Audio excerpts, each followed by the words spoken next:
Hello friends, आज हम आपके लिए चक्रवृद्धि ब्याज के किस्त वाले क्वेश्चन लेकर के आए हैं। तो पूरा वीडियो देखिए जिससे कि किस्त के सवाल आपको आसानी से समझ में आ जाए। तो चलिए स्टार्ट करते हैं। पहला सवाल है, एक बिल्डर द्वारा उधार ली गई राशि का 4% वार्षिक चक्रवृद्धि ब्याज की दर से 2 वर्षों के अंत तक 2550 रुपए की राशि 2 बराबर किस्तों में चुकाता है। बहुत अच्छा सवाल है। आपको इन सवालों को करने के लिए सबसे ज्यादा जरूरी चीज है वो रेट है। आपको रेट से मतलब है, तो रेट दिया गया, तो रेट आपको कितना दिया गया, 4% का। तो 4% का मतलब होता है 4 और परसेंट का मतलब होता है बटे में 100। तो 4 एकम 4 कटेगा, 4 से 100 को कटाएंगे तो ये 25 बार में कटेगा। याद रखना, नीचे वाली वैल्यू प्रिंसिपल का काम करती है। और नीचे में जोड़ दूंगा 1, यानी कि 25 में जोड़ दूंगा 1, तो ये हो जाएगा 26, जो कि अमाउंट हो जाएगा। कितना हो जाएगा, 26। तो प्रिंसिपल हो जाएगा आपका 25 और 26 हो जाएगा अमाउंट। याद रखना, प्रिंसिपल कितना है 25 और अमाउंट आपका कितना है 26। तो आपको जो मतलब है वो इस अमाउंट से मतलब है 26 से, यानी कि ये जो 26 है ना, ये जो 26 है, इन ऑप्शन में से जिस ऑप्शन को काट देगा वही आपका आंसर होगा। ठीक है, तो 26 तो एक बहुत बड़ी संख्या है। 26 का पहाड़ा तो बहुत कम बच्चों को याद होगा। तो इसके आप फैक्टर कर सकते हैं, जैसे कि मैंने कर लिया 13 गुने 2। भाई 13 दुने का 26 ही तो होता है। तो जो संख्या 13 से कट जाएगी, 2 से कट जाएगी, वो 26 से भी कट जाएगी। तो 2 से देखो कौन कौन सी संख्या कट रही है। 2 से ये नहीं कटेगा, 2 से ये नहीं कटेगा, 2 से ये नहीं कटेगा, क्योंकि इनका इकाई अंक विषम आ रहा है और विषम इकाई अंक आता है तो 2 से वो संख्या नहीं कटती। तो एक ही संख्या है 2 से कटने वाली, तो वही आंसर हो जाएगा। लेकिन आपको चेक करना है, 2 से तो कट गया, 13 से भी कटाओ। 13 एक कम 13, 13 चौके 52, 13 से भी कट गया। ठीक है, और सरल तरीका यह है, अगर आपको स्क्वायर याद है तो देखो 26 का स्क्वायर कर दो। 26 का स्क्वायर कितना होता है, 676 होता है। 26 का स्क्वायर किया आपने, 676 होता है। और 676 का अगर आप 2 गुना कर दें तो 676 का 2 गुना होता है 1352। तो अगर आप स्क्वायर याद रखते हैं तो स्क्वायर करके भी आप इन संख्याओं को कटा सकते हैं, क्योंकि स्क्वायर करने से संख्या जल्दी बड़ी हो जाती है। जैसे मैंने 26 का स्क्वायर किया, 676 हुआ, और इसका 2 गुना सीधा सीधा 1352 हो रहा है, जो कि मेरे पहले ही ऑप्शन में दिया गया। तो जो तरीका बेस्ट आपको लगे आप उस तरीके से कर लीजिए। अब देखते हैं अगला सवाल। अगला सवाल है, एक आदमी 10% चक्रवृद्धि ब्याज की दर पर 21,000 रुपए का ऋण लेता है। हर वर्ष के अंत में उसे बराबर किस्त देनी पड़ेगी कि 2 वर्षों में ऋण का भुगतान हो जाए। आपको मैंने बताया कि आपको मतलब किससे, रेट से मतलब है, और रेट दिया गया है 10% का। 10% का मतलब 10 लिखेंगे, परसेंट का मतलब होता है बटे में 100। चलिए कटाइए, 10 से कम 10 और 10 से कट जाएगा ये 10 बार में। नीचे वाली वैल्यू प्रिंसिपल का काम करती है, मैंने आपको बताया। तो ये 10 हो जाएगा और 10 में जोड़ देंगे 1, तो ये कितना हो जाएगा भैया 11। तो मैंने क्या बताया, अब ये जो 11 है, ये जो 11 है, आप देख लो किस ऑप्शन को पूरा पूरा कटा रहा है ये 11। तो 11 किस ऑप्शन को कटा रहा है, तो 11 से आप चेक करोगे, 11 से 11 बार में 121 कट जाता है। तो ये बिल्कुल सही जवाब हो गया। अगर आप 11 का स्क्वायर करते हो तो 11 का स्क्वायर कितना होता है, 121।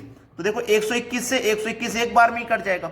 इसीलिए मैंने आपको बताया था कि अगर आपको स्क्वायर याद है तो आप स्क्वायर करके बड़ी संख्या कर सकते हैं, जिससे कि जल्दी पता हो जाए कौन सी संख्या कट रही है। अब देखेंगे अगला सवाल। अगला प्रश्न है, 12,300 रुपए की राशि का ऋण 5% वार्षिक चक्रवृद्धि ब्याज की दर से हर वर्ष के अंत में 2 समान किस्तें देकर चुकाता है। तो प्रत्येक किस्त की राशि ज्ञात करें। आपको मतलब मैंने बोला है रेट से मतलब है। रेट आपका है 5%। परसेंट मतलब 5 लिखेंगे, परसेंट का मतलब बटे में 100। 5 एकम 5, 5 से कटेगा 20 बार में, मतलब 1/20। नीचे वाली वैल्यू मैंने बताया प्रिंसिपल 20 है, 20 लिखो और 20 में जोड़ के लिखेंगे 1, तो कितना हो जाएगा 21। ये आपका अमाउंट ही तो होता है 21।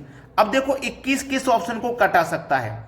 अगर आपको 21 का पहाड़ा याद है तो चेक कर सकते हैं। अगर याद नहीं है तो आप क्या कर सकते हैं, 21 के फैक्टर कर सकते हैं। 21 के फैक्टर 7 या 21 होता है, या फिर आप 21 का स्क्वायर भी कर सकते हैं। जो तरीका आपको कर दे जल्दी क्वेश्चन, उस तरीके को लगा लीजिए। चलिए 7 और 3 से जो संख्या कट गई वो समझ लो 21 से भी कट जाएगी। तो 3 से संख्या चेक कर लेते हैं पहले, क्योंकि 3 से वो संख्याएं कटती हैं जिनका योग 3 से कटेगा। 6 6 12 और 18। भाई देखो ये 3 से कट रही है, लेकिन क्या 7 से भी कट रही है। 7 नीम 63, 3 बचेगा 35, 7 पंजे 35, 1 बच जाएगा, 1 बच जाएगा, ये नहीं कटेगा। 3 से कटाओ, ये भी 3 से कट जाएगी, लेकिन क्या 7 से कट रही है? 7 × 63, 3 बचेगा 31, 7 चौके 28, 3 बचेगा 35, 7 पंजे 35, कट गया भाई। ये 3 से भी कट गया और ये 7 से भी कट गया। आगे के ऑप्शन चेक करने की जरूरत नहीं है, क्योंकि जब हमारा आंसर यहीं पे आ गया है तो आगे क्यों चेक करें। चलिए अब देखते हैं अगला सवाल। अगला प्रश्न है 13,360 रुपए की धनराशि 8.3/4% वार्षिक चक्रवृद्धि ब्याज की दर से उधार ली गई तथा उनका वापसी भुगतान 2 वर्ष में 2 समान वार्षिक किस्तों के द्वारा किया गया। प्रत्येक किस्त की राशि क्या थी? मैंने बोला आपको केवल रेट से मतलब है। रेट आपको दिया गया 8.3/4%। इसको देखो कैसे सरल करते हैं, ध्यान रखना। 4 अट्ठे 32, 32 में जोड़ो 3 35, 35/4। प्रतिशत का मतलब मैंने क्या बताया, बटे में 100 होता है, तो 35 के बटे में 100 यहां आ जाएगा। ऊपर 35, 100 का गुना 4 से कर दो तो ये हो जाएगा 400। 35/400, 5 से कटाओ, 5 सत्ते 35, 5 से इसको कटाओ तो ये 80 बार में कट जाएगा, यानी कि 7/8। ये क्या है, प्रिंसिपल। और 80 में जोड़ देंगे 7 तो ये हो जाएगा अमाउंट। ठीक है, चलिए प्रिंसिपल कितना है 80 और अमाउंट कितना है आपका 87। 80 में जोड़ देंगे 7 तो 87 आपका अमाउंट हो जाएगा। अब ये जो 87 है ये किस ऑप्शन को काट देगी? किसको? या तो आप 87 के फैक्टर कर लो या 87 का स्क्वायर कर लो। अगर आप 87 का स्क्वायर करते हैं तो ये होता है 7569, अगर आपको याद है तो। अब देखो बड़ी संख्या हो गई ना, अगर ये डायरेक्ट किसी ऑप्शन में है तो देख लीजिए 7569, 7569 ये रहा बी ऑप्शन में। बस हो गया हमारा सवाल, आंसर हमें मिल गया। ठीक है, चलिए अब देखते हैं अगला प्रश्न। अगला प्रश्न है कुछ धन उधार लिया गया, इसे 2 वार्षिक किस्तों में चुकाया गया। यदि प्रत्येक किस्त का मान 882 रुपए है, नया चक्रवृद्धि ब्याज की दर 5% वार्षिक हो, किस्त कितना धन उधार लिया गया था? अब इस प्रश्न को समझना जरूरी है, क्योंकि इसमें आपको किस्त का मान नहीं बताना। किस्त का मान तो आपको दिया गया है, कितना धन उधार लिया गया था वो बताना है। ठीक है, तो इसको थोड़ा ध्यान से समझिए।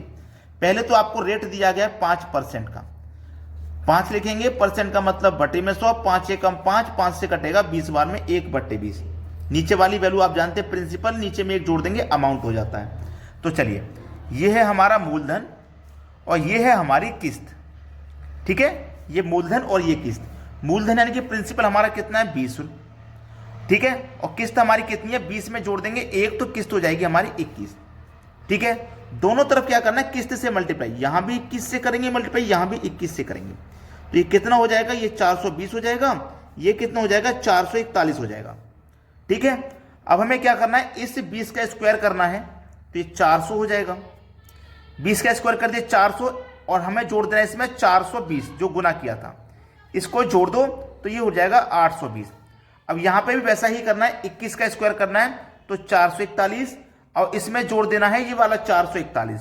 ठीक है, 441 जो गुना करने के बाद आया था, तो 400 400 800 मतलब 882 हो जाएगा ये। ठीक है, 882।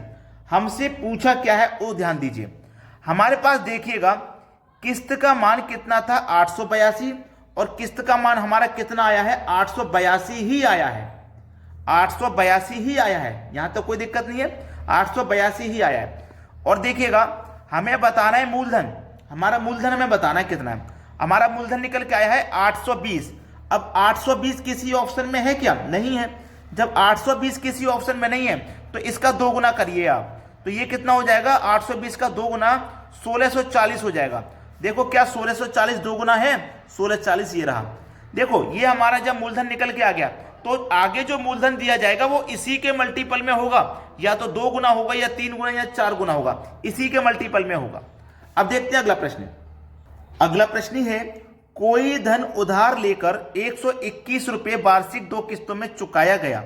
यदि चक्रवृद्धि ब्याज की दर 10% वार्षिक हो तो कितना धन उधार लिया गया? देखिएगा रेट है आपका 10% का। ठीक है, चलिए 10 लिखेंगे, परसेंट का मतलब बटे में 100, 10 एकम 10, 10 धाम में 100। ठीक है, यानी कि 1/10 निकल के आ जाएगा। नीचे वाली वैल्यू प्रिंसिपल, नीचे में ऊपर जोड़ देंगे अमाउंट। ठीक है, इतना क्लियर है। ये मूलधन हो गया और ये हो गया आपका किस्त। पिछले क्वेश्चन के जैसे ही तो होगा ये। मूलधन यानी कि प्रिंसिपल 10 है, किस्त कितनी है 10 में 1 जोड़ देंगे 11। तो मैंने क्या बोला, दोनों तरफ किस्त से गुना करना है। ठीक है, 11 से 10 का 11 से करो 110, 11 का 11 से करो 121 हो जाएगा। अब 10 का स्क्वायर करेंगे 100 और उसमें जोड़ देंगे गुना की हुई वैल्यू, तो 100 में जोड़ देंगे 110 तो ये कितना हो जाएगा 210। अब 11 का स्क्वायर करेंगे 121, जोड़ देंगे गुना की हुई वैल्यू, तो 121 और 121 इसको जोड़ेंगे। पहले देखो पूछा क्या गया, कितना धन उधार लिया गया, कितना धन उधार लिया गया, यानी कि मूलधन कितना आया मेरा 210। प्रश्न में 210 दिया गया, यही मेरा सही जवाब है। मैंने क्या बोला, इसी के मल्टीपल में होगा आंसर। अब ये 1 गुना ही दिया गया, 2 गुना दिया जाए तो 2 कर लेंगे, 3 गुना दिया जाए तो 3 कर लेंगे, तो हमारा प्रश्न का आंसर हमें मिल गया। इसको जोड़ने की जरूरत है क्या, 1 और 1 2, 2 और 2 4 और 1 और 2 जोड़ेंगे तो 242 हो जाएगा, लेकिन इसकी कोई जरूरत नहीं है। तो ये वीडियो आपको कैसा लगा, लाइक जरूर करें वीडियो को और शेयर कर दें सभी बच्चों में जितनी बच्चे तैयारी कर रहे हैं, और कमेंट करके बताएं कि आपको हमारे वीडियोस कैसे लगते हैं। ठीक है दोस्तों, धन्यवाद।